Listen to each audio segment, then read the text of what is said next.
apa ya, motivasinya juga sebenarnya pengen ngubah sedikit sih Pak, ngubah dalam hal sifat gitu loh. Karena dulunya baik, pengen dijadiin baik lagi gitu loh. Karena dulu udah baik banget Pak saya. Ini gimmick apa enggak nih? Enggak.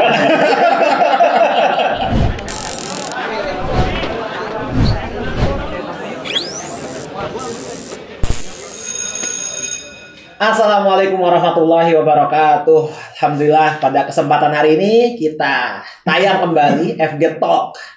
Episode yang nggak tahu sudah berapa banyak episodenya. Yang penting dinikmati aja, ditonton juga boleh, nggak di skip juga nggak masalah. Ya karena kita bukan orang-orang yang mengejar subscribe dan like.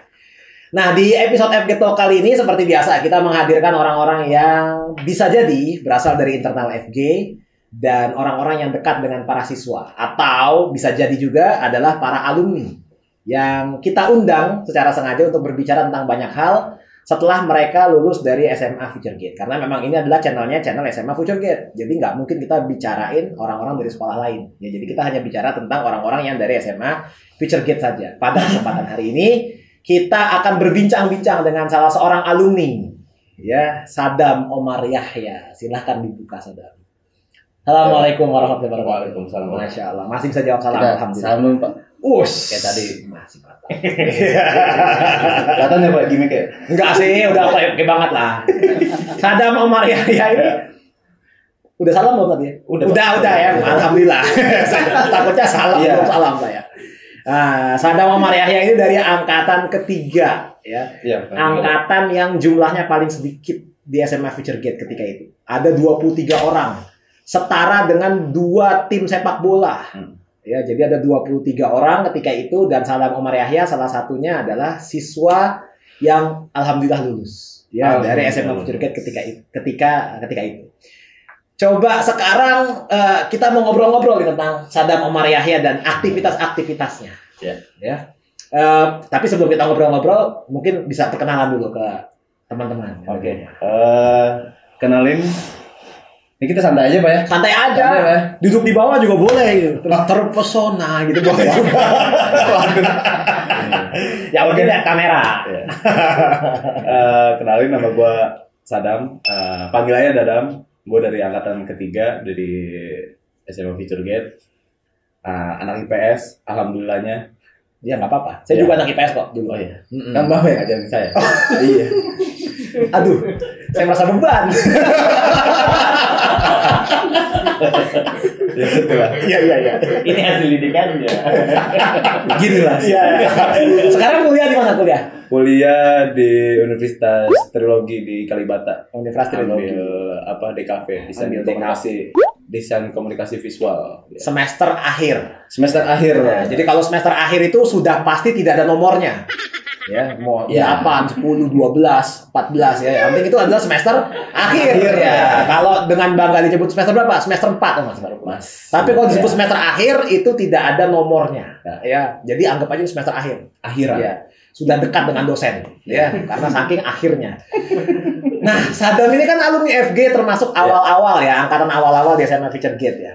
Dulu itu motivasinya masuk FG tuh apa yang membuat tertarik buat masuk FG? Yang jelas kan yang masukin bukan antum kan, orang tua antum yang masukin. Ya. Terus kan akhirnya mau nggak mau ya terimalah nasib. Jadi gue jawab sendiri. Salah satunya itu juga apa ya, motivasinya juga sebenarnya pengen ngubah sedikit sih Pak, ngubah dalam hal sifat gitu loh. Karena dulunya baik, pengen dijadiin baik lagi gitu loh. Karena dulu udah baik banget Pak saya. Ini gimmick apa enggak? Enggak. Ya, paling itu masalah sifat. Terus saya juga pengen apa juga ya, pengen mencoba lebih hal yang ke arah Islamnya garis keras gitu Pak. Nggak sih Pak? Islam garis keras gitu Pak? Enggak ya? Iya enggak. Ini Islam garis tengah aja. Garis tengah. Nah, jadi garis tengah aja. Kalau garis keras kan berarti keren banget tuh pensilnya tuh. Berapa B itu? Pilot. Pakai pilot. Bukan pakai stabilo lagi. Wah, bukan pakai rotring. Aduh. Jadi keren pakai rotring zaman dulu banget ya. Oke, terus masuk jurusan IPS. Alhamdulillah. Apa yang membuat Sadam terpilih masuk jurusan IPS selain tidak sanggup di jurusan IPA. Ya tapi itu pertanyaannya jujur sih sebenarnya. Saya emang nggak kuat ke arah IPA-nya ya. Jadi ya maklum aja emang lebih ke IPS dan lebih bisa terbawa suasana gitu. Kalau di IPA kan kayak gimana gitu ya. Pasti anda yang anak IPA pasti ngerti lah. Gimana crowd-nya di IPA membosankan. Ya. Bagi anak IPS, IPA itu adalah membosankan. Ya. Tapi bagi anak IPA, IPS itu adalah jawab sendiri di komentar. Iya kan? Nanti kita jawab sendiri. Gimana pandangan anak-anak IPA terhadap anak IPS? Ini anak IPS sudah mewakili pandangannya terhadap anak IPA. Kalau Anda anak IPA, tulis di komentar bagaimana pandangan Anda ya terkait dengan anak-anak IPS dari sudut pandang anak IPA, ya kan? Terus sekarang kuliah di Trilogi. Dulunya Stekpi ya di Kalibata ya. Terus berubah jadi universitas, namanya di Universitas Trilogi. Dan ngambil DKV. Kenapa tertarik buat ngambil DKV? Ya, FYI orang-orang sekarang tuh banyak tertarik buat ngambil jurusan DKV ya. Iya. Dan kayaknya hampir banyak kampus tuh buka jurusan DKV. Malah sekarang kayak udah jadi para orang tua nih udah masuk DKV aja. Kalau dulu pas zaman saya Pak, lu DKV ntar kerja jadi apa? Tuh stigma kayak gitu. Sekarang malah diarahkan. Marah ke situ. Kenapa sebabnya tren itu muncul? Apa sih yang di pikiran orang tua zaman sekarang? Kenapa muncul mereka mengarahkan anaknya ngambil DKV aja? Mungkin dari sepenglihatan saya kayak zaman sekarang gitu. Apa-apa sekarang digital. Oke. Apa-apa sekarang desain. Apa-apa sekarang berbau seni. Ya kemungkinan juga ini buat jangka panjangnya juga ya. Kenapa orang tua ngasih anaknya, udah masuk DKV aja gitu. Karena emang menggiurkan nih Pak. Dan bakal nextnya 20 tahun ke depan ya pasti semua pakai digital. Hal-hal yang digital ya. Dan digital itu konsekuensinya kan visual ya. Betul. Dipandang ya. Dan nggak terliput juga dengan seni gitu loh. Oke. Nah terus mungkin teman-teman ada yang penasaran juga gitu ya. Di DKV ini belajar apa aja sih sebetulnya? Mungkin Sadam bisa ngasih tahu gambarannya kalau DKV itu belajarnya A, B, C. Entah itu membuat tertarik atau membuat semakin jenuh gitu ya. Mungkin bisa dipaparkan sebagai orang yang menggeluti perkuliahan di DKV secara istiqomah. Kan istiqomah tuh buktinya nggak keluar. Iya, istiqomah banget. Ya, karena kalau DKV yang sukses dia keluar. Udah hukum malam tuh. Jadi belum lulus sudah selesai gitu. Nggak pernah ngambil ijazah karena emang nggak selesai. Nah buat Sadam yang sampai hari ini masih istiqomah di DKV, secara garis besar DKV itu belajar apa aja sih? Dari katanya kan udah desain komunikasi visual. Itu udah tiga unsur tuh Pak. Kayak lu belajar desainnya, lu belajar tentang komunikasinya, dan lu juga belajar visualnya. Itu lebih kompleks, lebih itu. Jadi kayak pembelajaran lebih kayak gimana caranya. Ini kita kasih contoh lah. Kayak misalkan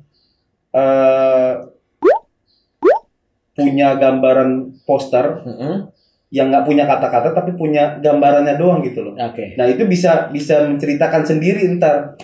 Kayak kita belajar tentang membangun persepsi. Ya kayak gitu. Gimana caranya komunikasinya itu tuh bisa tersampaikan ke yang melihat. Gitu. Jadi DKV itu lebih kepada menyampaikan pesan-pesan yang bisa nggak sih tersirat hanya terwakilkan oleh gambar-gambar saja. Jadi gitu ya. Visual ya. Visualisasi. Jadi indikatornya tuh semakin sedikit narasinya atau semakin sedikit captionnya dan hanya diwakili oleh gambar tapi orang-orang langsung tahu pesannya, itu semakin baik atau gimana? Iya.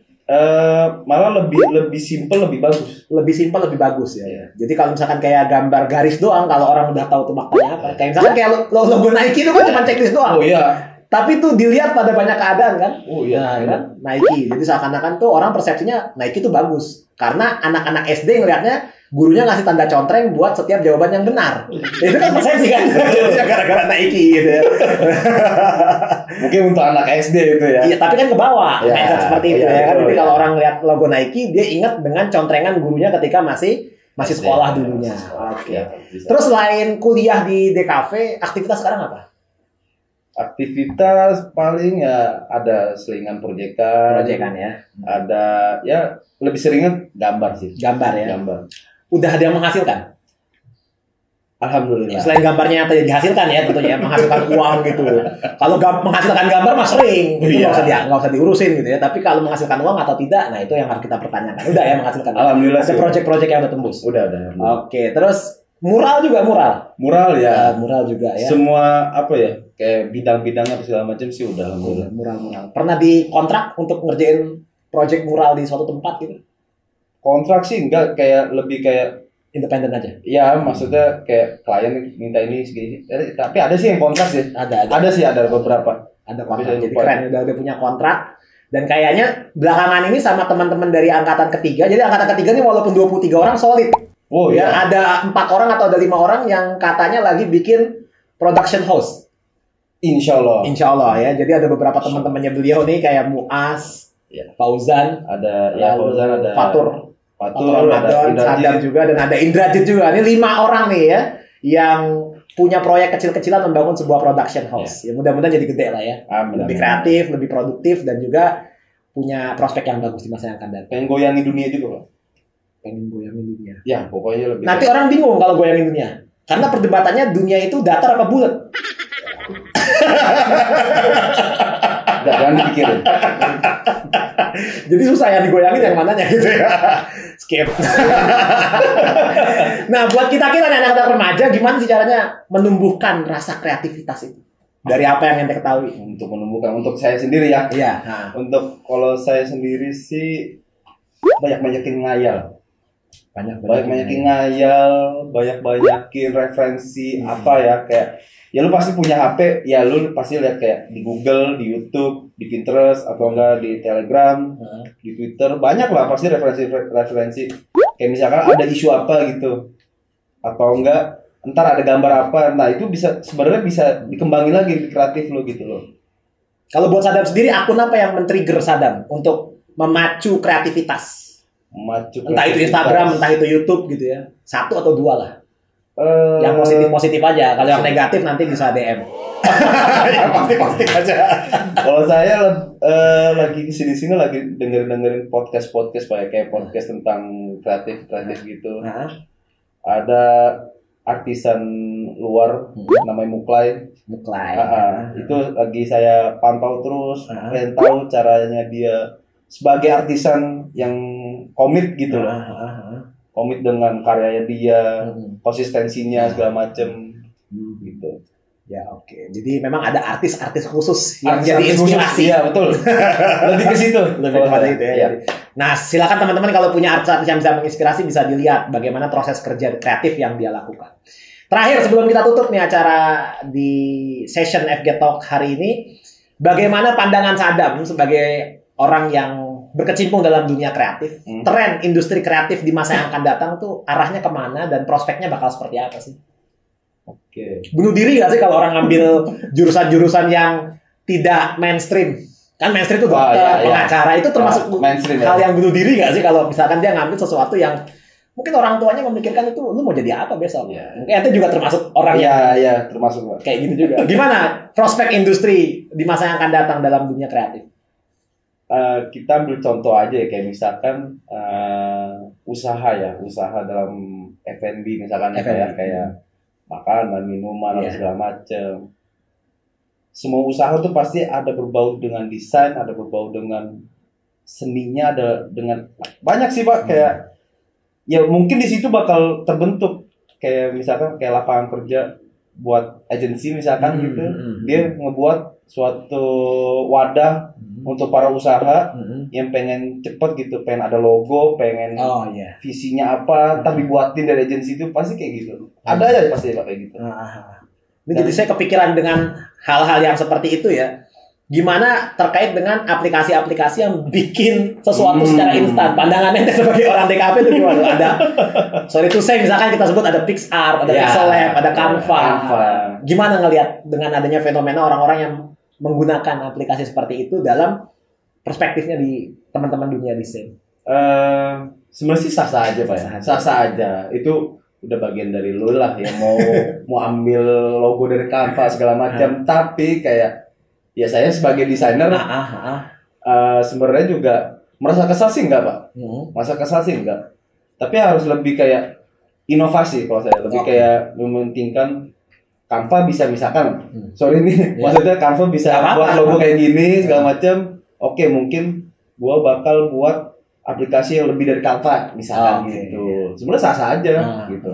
Jadi lebih kepada belum tentu semua orang itu punya ide yang orisinil. Ya. Karena kalau seandainya dia pakai aplikasi itu kan idenya diwakilkan oleh aplikasi. Ya. Kalau dia datang ke desainer kan idenya bisa disampaikan dan diwakilkan secara jelas. Tapi kemungkinan juga kayak bagi saya orang-orang yang ngambil dari logo-logo Canva atau enggak Freepik gitu-gitu.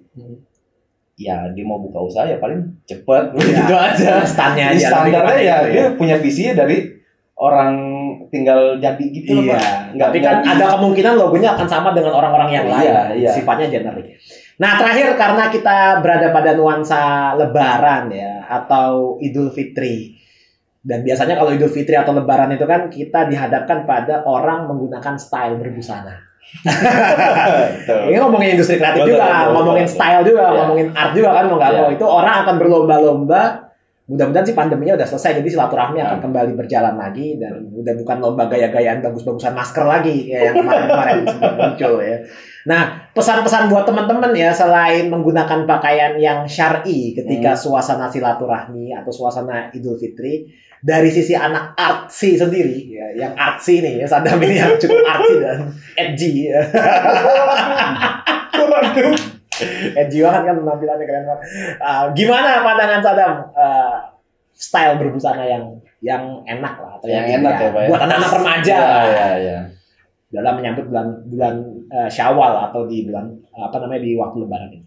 Kalau saya lihat sih kayak ini mengcombine aja sih Pak, kayak misalkan kalian punya gamis gitu atau enggak jubah gitu, tapi dengan dicombine dengan jaket atau enggak kayak penghulu dong ya.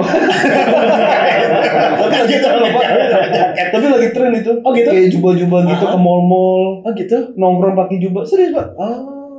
Pakai apa? Peci-peci kayak bapak gitu atau enggak dicombine dengan sepatu-sepatu kayak Jordan. Oh gitu sudah tren. Lagi tren ya Pak. Jadi pakai jubah, pakai sepatu Jordan. Tetap dengan fashionable tapi tetap syar'i lah ya, pakaian-pakaiannya muslim gitu. Jadi lagi tren Bapak itu. Oh gitu. Di mana itu trennya? Di Indonesia, Jakarta Timur, Jakarta Pusat, atau Jakarta Selatan? Karena soal ngomongin tren kita harus lihat regionalnya dulu. Kalau di Jakarta Utara kayak gitu kan nggak masuk juga sebenarnya. Terlalu maksa ya kalau di utara ya. Iya, kalau Jakarta Selatan kan mungkin masih bisa ya. Kalau Jakarta Timur kan dekatnya ke Bekasi. Jadi itunya Bekasi. Oke, jadi tetap bisa memadu-padankan pilihan-pilihan berbusana, tetap syar'i dan tetap edgy juga dengan sepatu sneaker. Ya, bisa dengan sneaker, bisa dengan apparel-apparel yang lain. Dengan apparel yang lain. Ya, dan tetap bersesuaian dengan koridor-koridor syar'i. Kalau Sadam sendiri biasanya apa? OTD-nya. Outfit of the day. Kalau pas lagi bulan pas Lebaran tuh OTD-nya Lebaran.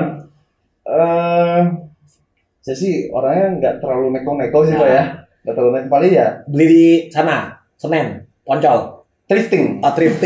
Ya, lagi rame thrifting tuh ya pakai. Ya paling jubah pakai ya sendal aja Pak. Yang penting casual dan tetap santai. Casual ya, penting aman. Oke, terima kasih Sadam, Omar Yahya atas pertemuan kita hari ini, ngobrol-ngobrolnya lebih enak, lebih mudah-mudahan selesai kuliahnya tepat waktu dan cepat mendapatkan cita-cita yang diharapkan. Banyak proyekan-proyekan yang digarap dan jadi inspirasi bagi desainer-desainer di masa yang akan datang. Ya amin dong. Amin. Dan siapa tahu ada teman-teman yang mengaminkan. Jadi kedepannya kreativitas itu bisa tumbuh dari orang-orang yang memang mengenal agama dengan baik. Karena kan Sadam itu sekolahnya di FG. Jadi insya Allah dia sudah kenal agama yang baik, sudah tahu haram dan haram, halal dan haramnya. Ya, jadi halal dan haramnya sudah tahu insya Allah ya. Terima kasih teman-teman udah menyimak tayangan FG Talk. Ya, atas perhatiannya kita ucapkan jazakallah khairah. Kita tutup dengan salam. Mari, assalamualaikum warahmatullahi wabarakatuh. Kita pakai lagi maskernya.